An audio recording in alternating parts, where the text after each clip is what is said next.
Welcome into the November 23rd episode of the Locked On Leafs podcast. I'm Mike DiStefano with Dave Morassutti. We got the news on Morgan Rielly that we were waiting on. It's not good news, folks. It's not good. He was placed on LTIR. We'll miss some time. Dave and I will break down what it means for the Leafs. And if this should up the urgency to make Kyle Dubas make a move to add to that blue line. Toronto also in New Jersey tonight for another crack at ending their winning streak, which is up to 13 in a row. Could make it a record high 14 straight tonight. The Devils could. Toronto will hope to break that, obviously. We'll tee that up today as well. All that more coming up on today's edition of Locked On Leafs. You're Locked On Maple Leafs, your daily podcast on the Toronto Maple Leafs. Part of the Locked On Podcast Network, your team every day.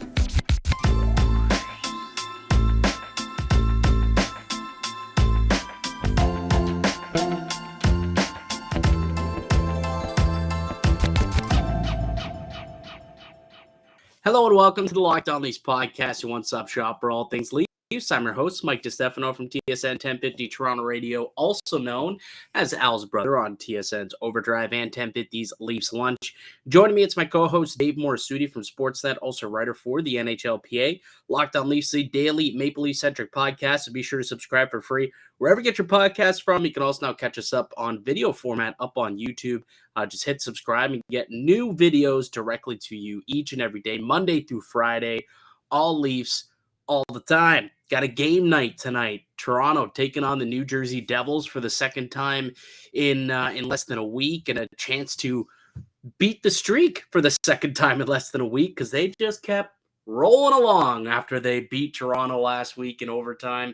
That streak now up to 13 straight games, Dave. They can make it a franchise record 14 tonight if they can beat Toronto. We'll get to that game and we'll tee it up in just a moment, but I think we got to get to the more pressing news on the day, and that's Morgan Rielly.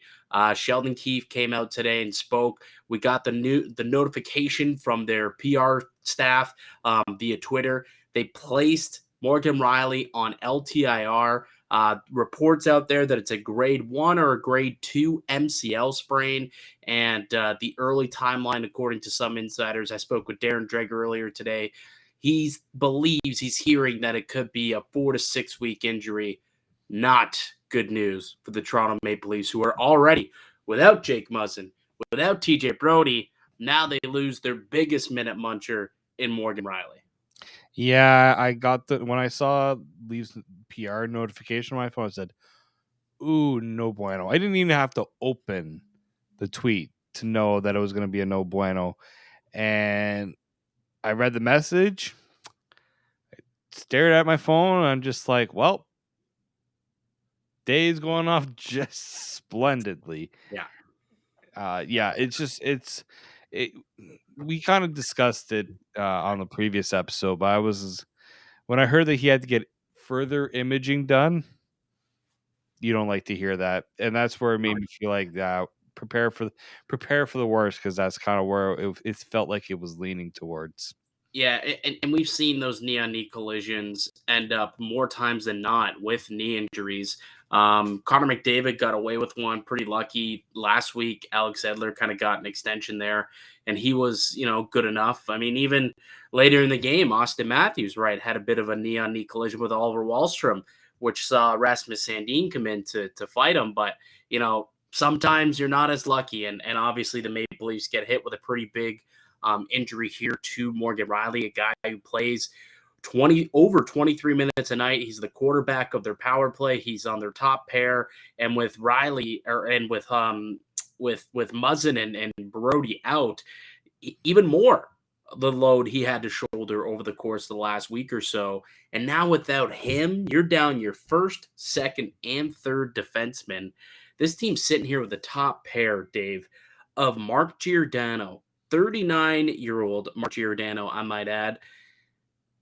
And I got to say it, don't I? Justin Hall, first pair defenseman, Justin Hall. I mean, 3 weeks ago, Leafs Nation wanted to punt this guy into the press box, and now he's their top pair defenseman. I didn't even want to punt them into the press box. I wanted to punt them out of Scotiabank Arena. I didn't even want. I wanted his key card access revoked, for God's sake. Well, the good thing it wasn't. Good thing they kept him around because now you got Justin Hall legitimately up on the top pair. You've got Rasmus Sandin and Timothy Liljegren as the second pair, and then Jordy Ben and Mac Hollowell, who's yet to play a game in the National Hockey League. He's been called up, and he will play tomorrow night against the Devils in his first game. He'll be on the third pair with Jordy Ben.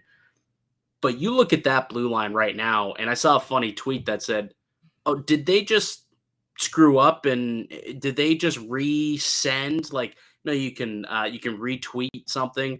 Did they retweet a D pairings from the preseason?" Like I saw somebody tweet that out and I was like, that's pretty good. Because this is basically, a preseason-esque blue line that they got going here. I mean, Gio and Hall, clearly, like those are both third pair guys. Sandy and Liljegren are both third pair guys. Ben and Hollowell are borderline NHLers. Yeah, Ben's played pretty good so far, but like still, they're borderline NHLers. Mac Hollowell has yet to play in the NHL, so I can't even call him an NHLer to this point yet. But the fact that this is the 6 guys who are expected to put a halt to the New Jersey Devils winning streak, the way that offense attacks and puts pressure on the blue line, I don't know how good I feel about tonight's game, David. Not, yeah. Can I just make a quick note to the people in the comment section saying you're gonna have a 39-year-old Mark Giordano playing all this? We're not asking him. They got no other choice, ladies and gentlemen. Well, We're not happy about this. This is not something we wanted. No. To start the season. So pump the brakes on the whole.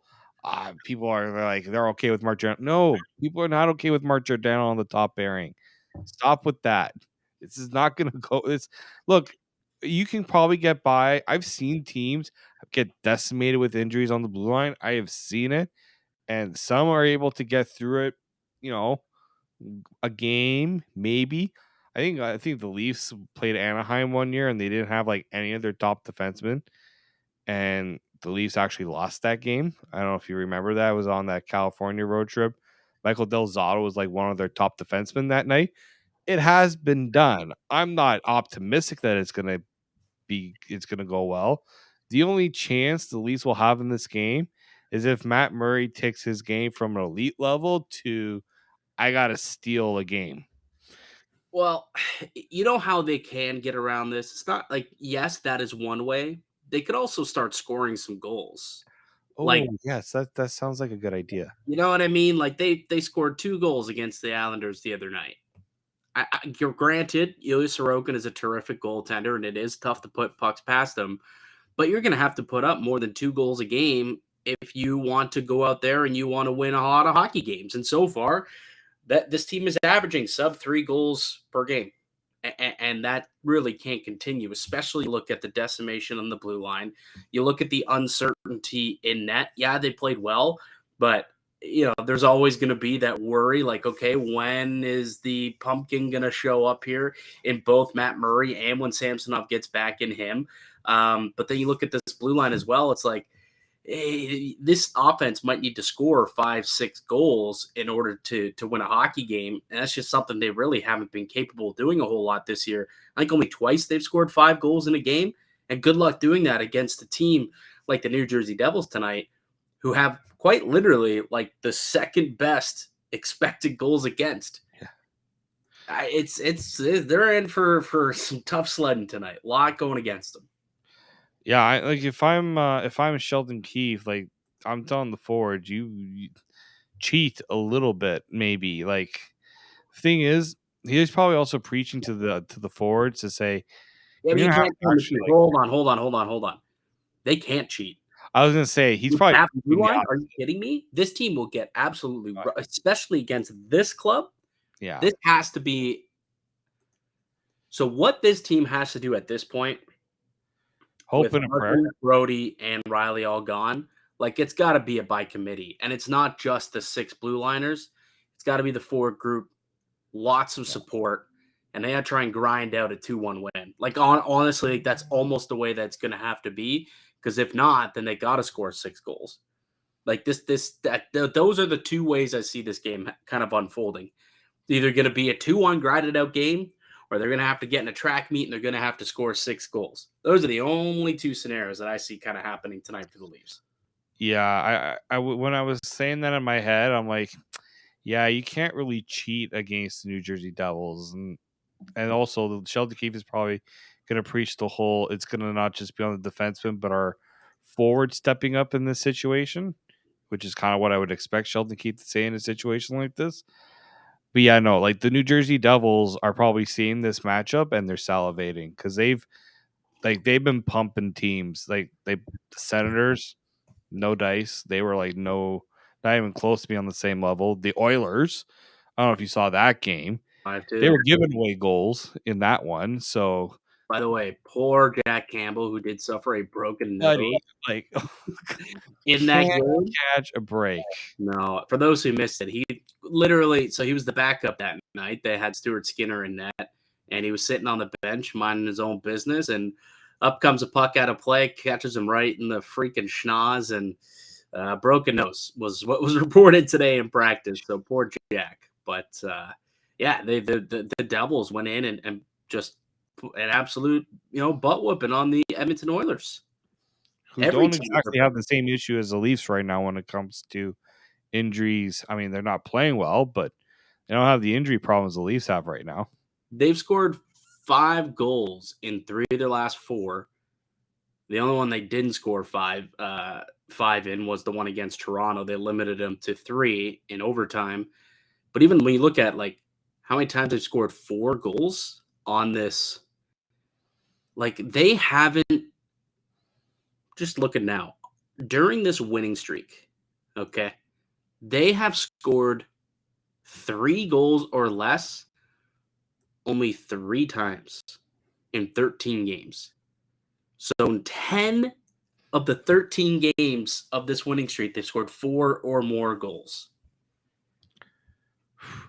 That's not it's not very reassuring when you consider how things have been going for the Leafs lately. Like 5-on-5 is going to be you're going to have to hope that your players play better at 5-on-5 because it's going to be tough to find those chances against this Devils team. 5-on-5, the penalty kill has been struggling a lot, right? Without both Brody and Muzzin, who are 2 key cogs of that penalty kill. Rielly can kill some penalties in a pinch. He's been able to do that a little bit, but now he's gone. So you need Gio, Hall, Liljegren, probably Jordy Ben out there killing penalties now. So we'll see what's in store here. We'll get into this game a little bit more. We'll break it down. But I do want to know if you believe there's more urgency for Kyle Dubas now to do something. We'll get into that on the other side. But first, Dave, how about a word from one of our show sponsors today? Yep. It's a product that I'm using every day now. It is Athletic Greens. Take it once a day, scoop right into the water. I actually have the bottle that came with the AG1 product, so it's actually great and simple to use. Measure it out, put it on the line, mix it, and you get 75 high quality vitamins, minerals, whole food source superfoods, probiotics, and adaptogens to help your day start off right. It's a special blend of ingredients to help support your gut health, nervous system, immune system, energy, recovery, focus, and aging. All of those things that I just listed right there. So why am I taking it? I'm somebody that been trying to find a good routine to be taking vitamins or something every day. It's tough to remember to take, you know, find this one, grab this one, make sure you don't forget this one at this time of the day.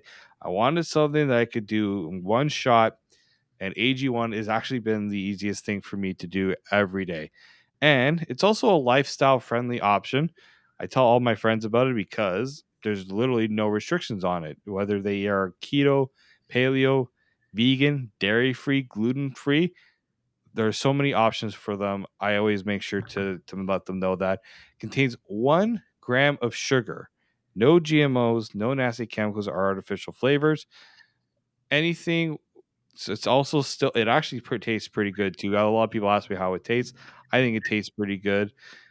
It also supposed to support better sleep quality and recovery, mental clarity and alertness. It's one of the things with the best things. Athletic Greens uses the best of the best products based on the latest science with constant product iterations and third-party testing. And my last sell to everyone that I talk about it costs less than $3 a day. You're investing in your health, and it's cheaper than getting all the different supplements yourself. You're investing in an all-in-one nutritional solution.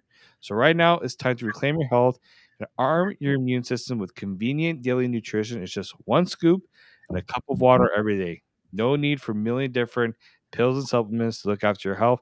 And to make it easy, Athletic Greens is going to give you a 1 year supply of immune supporting vitamin D. It's little droplets. You take them every day. And 5 free travel packs with your first purchase. All you have to do is visit athleticgreens.com/NHL network. Again, that is athleticgreens.com/NHL network to take ownership over your health and pick up the ultimate daily nutritional insurance. Welcome back into the Locked On Leafs podcast. I'm Mike DiStefano with David Morassutti. We're hosts here at Locked On Leafs. We'll get into the urgency factor in just a moment. How, if we think that, with the injuries and this latest one with Morgan Rielly, if that's a big enough hit to really kind of stoke the fire underneath Kyle Dubas and maybe make a push to get a move done just a moment. But why don't we continue to kind of break down this game tonight in particular first, and then we get into that discussion, because the Leafs are in New Jersey tonight to begin a 4-game road trip. They got the Devils tonight, and then they got a back-to-back against Minnesota. That'll be a Friday afternoon game, by the way, 2 p.m. start in Arizona. Then they go to Pittsburgh on Saturday night, and then they're in, why am I blanking here? Who they got on Monday? I blanking who they got on Monday, but they got a game on Monday as well. Let me quickly. My calendar didn't go that far. That's why I was blanking on to Detroit. Thank you, Detroit. I don't know why I was blanking on Detroit. I knew it was a division foe. For some reason, I had Boston in my head, but I'm like, I don't think they're going all the way that east through there. But anyway, so they got Detroit to finish off the road trip. But tonight's clearly the biggest challenge, right? You got the New Jersey Devils riding hot right now, a chance to make team history with their 14th win in a row. Dave, we saw this team no less than a week ago. We saw them, Toronto played them pretty well, I would say. Actually limited them more than most teams have been able to, and took them to overtime, limited them to just 3 goals, and they needed extra time to do it. It was a 3-2 overtime loss. But how does Toronto rebound tonight and end the streak of the New Jersey Devils? D-zone coverage is going to be one of them. Well, Like, you got very active forwards. I know. I'm talking about we're talking about. You don't say. Huh? So the forwards are going to have to pick up the extra guys that New Jersey has a very active forward group. They like to get around, move around the zone, make some nice plays. So you're going to have to make sure you're limiting those, that guy that sneaks by and gets that extra chance on net. Also, if the Leafs do score a goal, maybe make sure they don't score a goal 10 seconds later. Yeah. I think that would be another one for me. Yeah, that would probably be a good call there. You know what's really difficult though about this team, and having to go into New Jersey in particular, I think is going to be even more difficult than it was last week when they were in Toronto, because at least they had last change. Tonight, the Devils and Lindy Ruff will have last change, and when you look at that blue line, like you can pick on this blue line, like poor Mac Hollowell, who's a 4th-round pick, and by all accounts, they think has NHL potential. He's 24 years old. He's going to play in his first NHL game tonight. He was a 2018 4th-round pick. They've developed him through the ECHL into the AHL, and now he's going to get a look. But, I mean, Dave, the guy's 170 pounds. He's 5'9". Apparently he's got good mobility, according to Sheldon Keefe, and he can, pass the puck a little bit. But this is a team that is just so good, and they've got some heavy dudes on this team, and they can play heavy. They can play a skill game, a speed game, but they're also on you quick. That was something that I noticed about this team. They were suffocating when they were in the offensive zone, and they were able to, get a bunch of takeaways and rip the puck off a defenseman and force turnovers. And that's going to be difficult for Matt Hollowell. That's going to be difficult for all of them. Hollowell, Sandin, Liljegren, Justin Hall, go down the list. There's a lot of guys that are prone to be making mistakes. So make the simple plays is probably the number one key that I've got tonight. Got to play the simplest game possible. Don't try and do any, keep the stretch passing, the backhand passing, keep that all kind of tucked away. I think you just need some simple tape passes right on the face of the stick, and away you go. Skate onto pucks well, and you got to keep playing with speed, and you got to be able to try and limit that speed, clog up the neutral zone as much as you can so that they can't break in over the blue line so cleanly. That's the only way that you're going to be able to beat this team, I think. It's a tough task. I mean, it's easy to say, a lot tougher to do, clearly. They've won 13 in a row, and if you look at the underlying numbers, they're earning all 13 of those games. Yeah. They're not getting lucky. They're not getting, ridiculous goaltending, and they're not having one player who's going off, putting the team on their back and leading. This is a full team effort, Dave. Lines 1 through 4, all 3 pairings, and they've got a couple of goalies in Vanacek, and even Akira Schmid, who's come up from the minors, who's also winning games for them. So it's been a full team effort. So it's going to take a full team effort from the from the Toronto Maple Leafs in order to get this done. And we should note that Nick Robertson, who we talked about yesterday as a player who should either get into the lineup or go down to the Marlies, he's getting back into the lineup tonight. So they are going to give him a shot back against the New Jersey Devils. He's going to skate on the second line, so he's getting back into the top 6 alongside John Tavares and Mitch Marner. Engvall moves down to the 4th line, and then Kerfoot moves to the 3rd line. Those are really the only changes that we saw happen with the lineup tonight. But you're going to have to see all 4 of those lines get contributions. So I think that, it'll be a tough task, like I said, but that's going to be necessary in order to put up a fight tonight against the Devils. Yeah, I mean, the Devils are definitely not going to make it easy. You brought up the idea that it's going to be an away game, so you're not going to be able to dictate matchups, which maybe explains why Kerfoot gets moved down the lineup. You probably feel more comfortable with him on a different line. Engvall on a 4th line.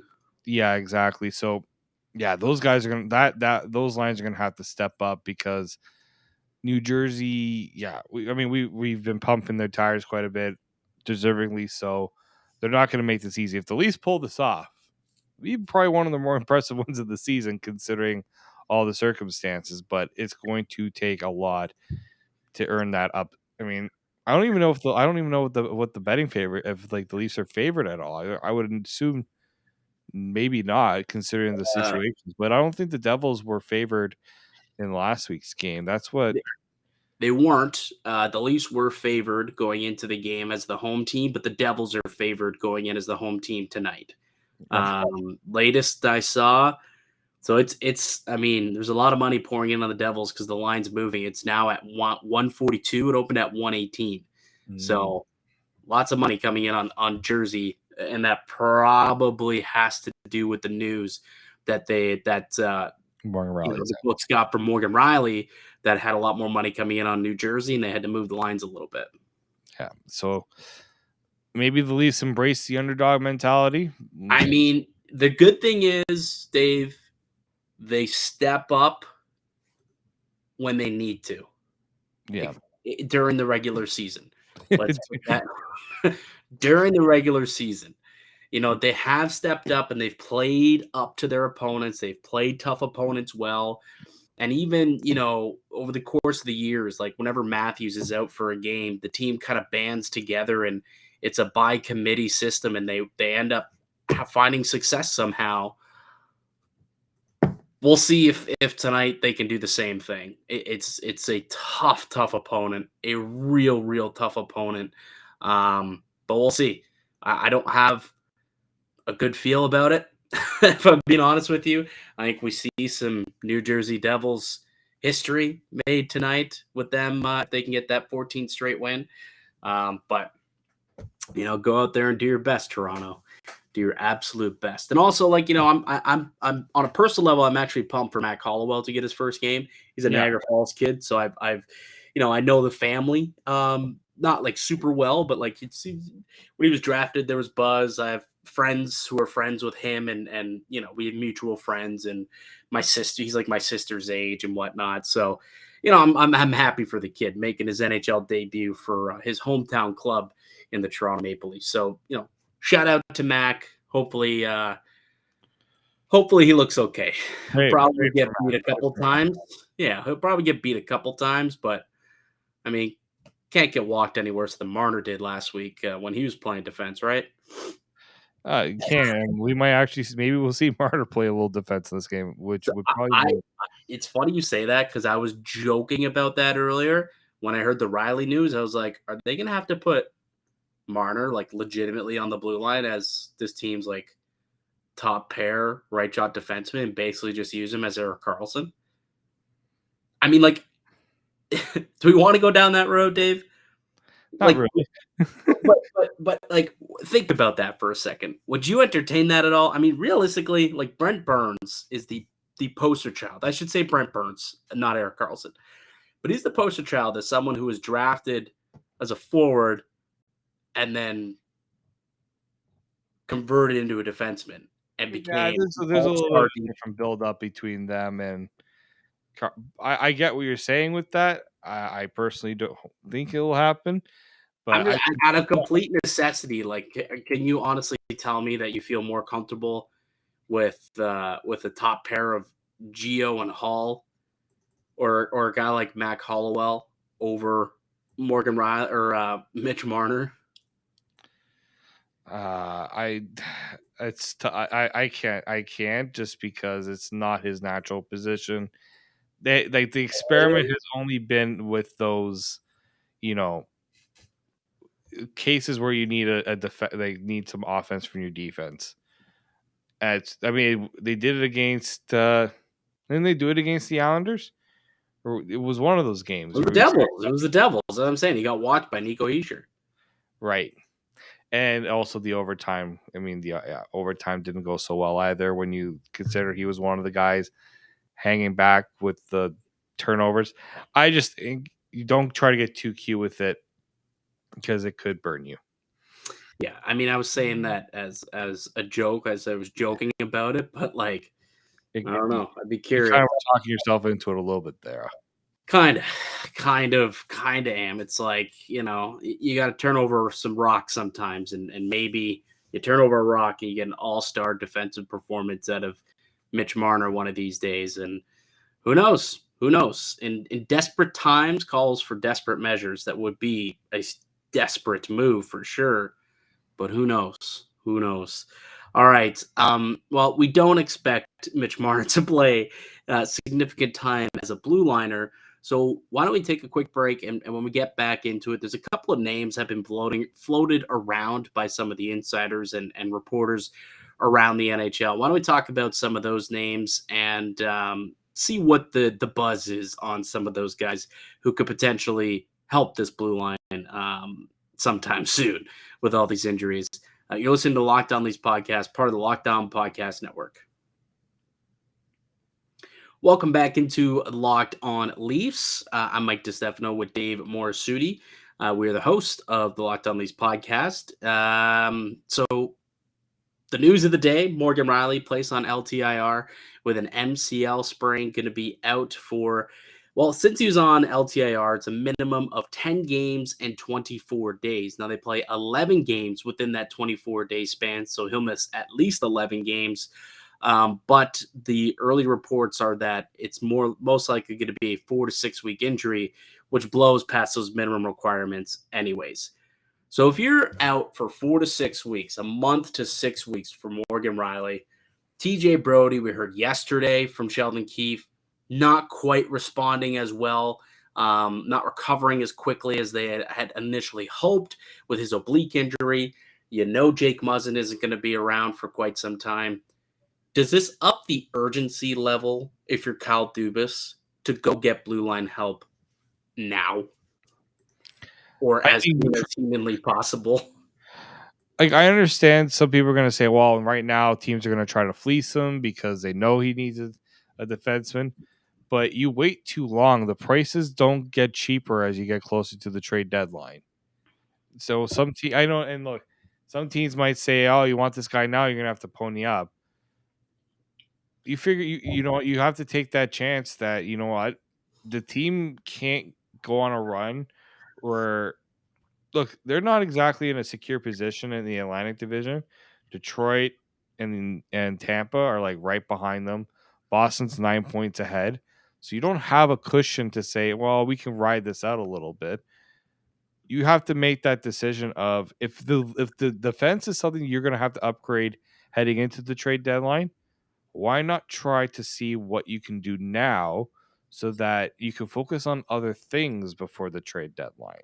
And that's where I'm at. I'm not saying go out and cave in and say San Jose, let's get Eric Carlson, because that's A, not going to happen, No. and B, it's just like that's a panic move. But it doesn't stop to say, all right, what team has a defenseman that they know for sure they're not going to keep? Can we try to get on it? I also know that teams are not exactly going to trade their best asset earlier than they feel like they have to.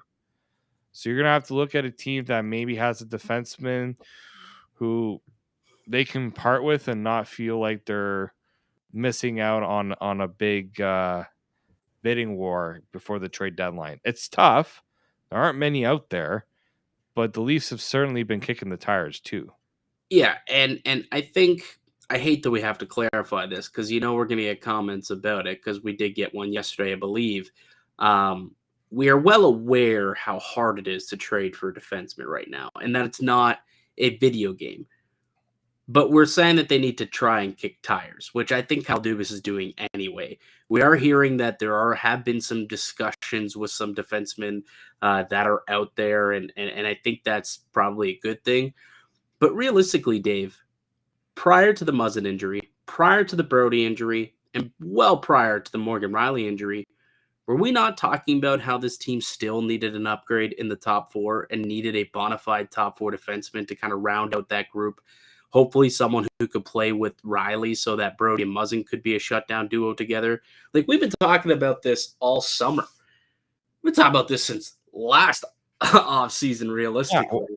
And they went and got Giordano, who's like, okay, that's not bad, but I don't necessarily know if he exactly filled the need. So I look at this and I'm like, there's 100% a need for a defenseman. There always has been a need for a D-man. And now this kind of gets amplified with all the injuries that are occurring right now to Brody, Rielly. Obviously, Muzzin might not be here for the rest of the season. A couple of names, I guess, that we've been hearing out there by some of the insiders and reporters.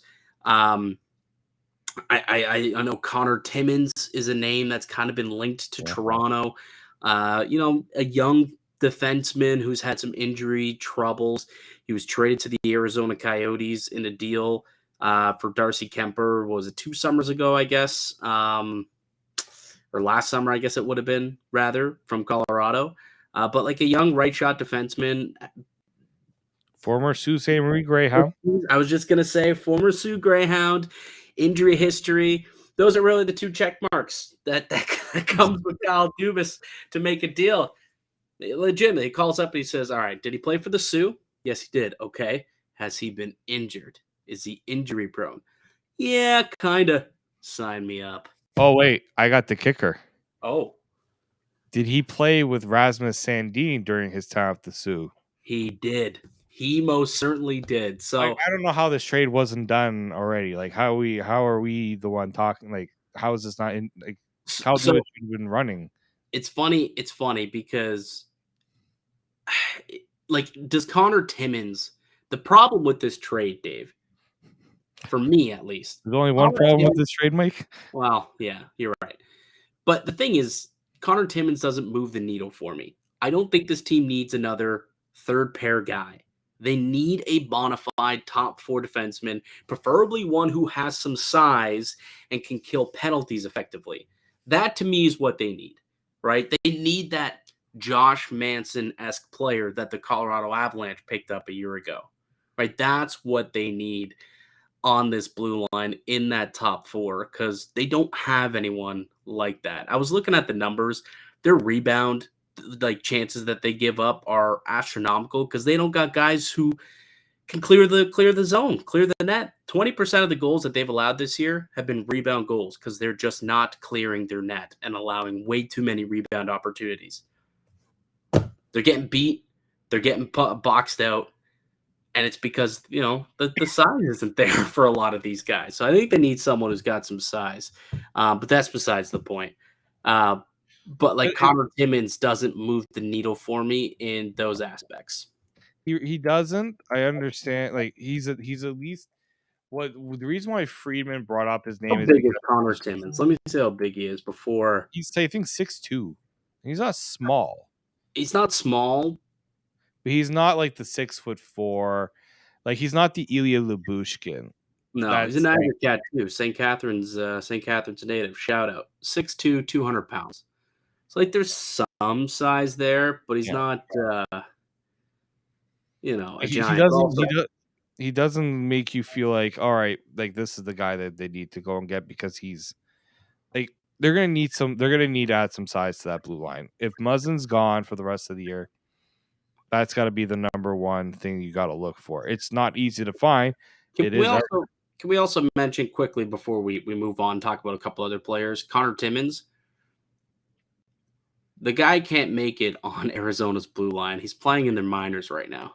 Well, he's also been injured, and he came back, got injured again. So I think he's on a conditioning stint down there. Like, but no, he hasn't played a lot, and this is exactly why we're not exactly thrilled with that idea because he hasn't played. I don't know. 6-game conditioning stint. Is it 6 games now? Well, he's played 6 games in the American League and only 2 in the NHL. Yeah, I don't know because he's been like in and out, so I don't know if that's been 6 games in a row. The dash. He's also not 10 in those 6 games. Yeah, so like maybe Arizona decides he's a guy that they don't really need, and at least feel like you buy low and expect something better. But I wouldn't be like. The problem was he was in that trade for Darcy Kemper. Yeah. Well, did you see the comment we got on the last video when we asked for some trade, targets, and someone said trade Nick Robertson for Connor Timmins? Like, thank you so much for interacting and giving us that opinion and that trade proposal. But I'm 1000% against a deal like that. Personally. Yeah. Nick Robertson has at least played more in the NHL than Connor Timmins has. And Nick Robertson. Arizona wants Nick Robertson, they're gonna have to pony up a little more than just Connor Timmins to get him, in my opinion. Like if that's something that the two teams feel like that they can work on, like Arizona's got some stuff the Leafs will want, but they're gonna have to give up more if they want to make a deal done for in a situation like that. But yeah, like Connor Timmins doesn't move the needle enough. He will provide depth. He's a right shot. They don't have many right shot options, so I can see why people brought up his name. And he's on a cheap deal. Yeah. Well, yeah, he is on a pretty cheap deal. A couple other names that have been brought up. Obviously, Jacob Chychrun is a name that's been bandied about now for well over a year. The guy's been linked to Toronto, and Nick Kypreos of the Fan, he's like former NHLer, obviously. He's been pushing a Chychrun trade hard, and he kind of brought that back into the fold again today with the Rielly news.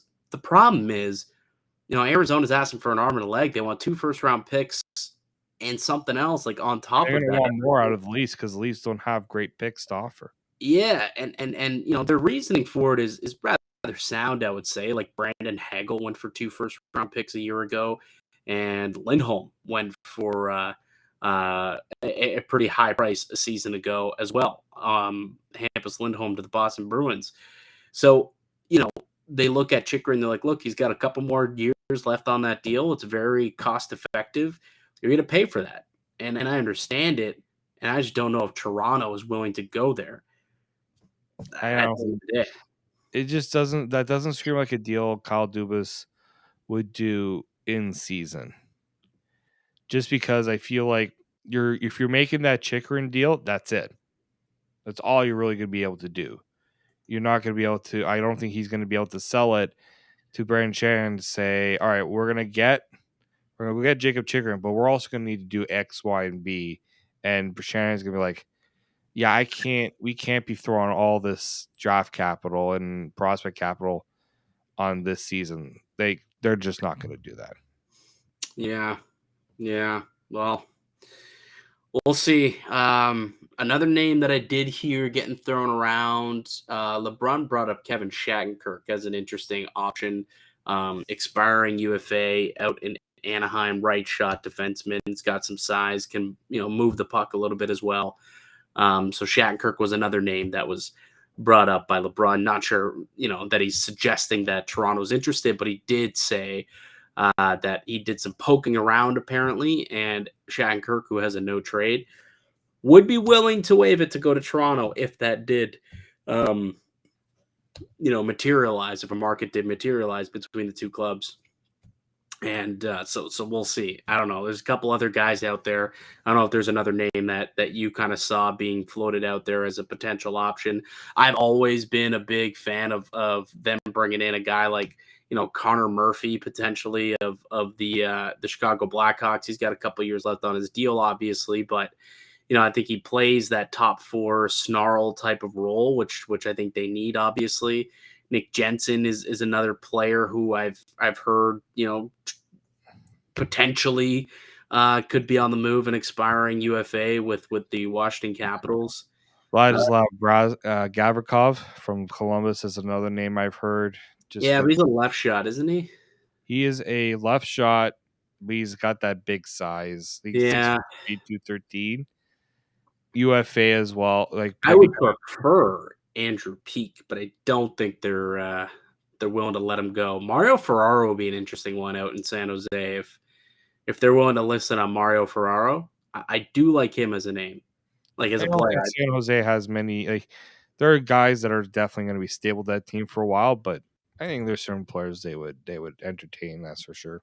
I think they would too, because he's pretty young. Like, he's a Toronto kid too. Only 24 years old, 6 foot, 210. Can really throw the body around, blocks shots, kills penalties. I think Mario Ferraro. I've been high on him for the last few seasons because if you're in a peripherals fantasy hockey league, Mario Ferraro has provided a lot of that. Time on ice, hits, blocks. He's been pretty good in all of those categories. So he's a name that I've kind of had on the radar. And at 24 years old, I mean, I believe, did he sign a contract recently?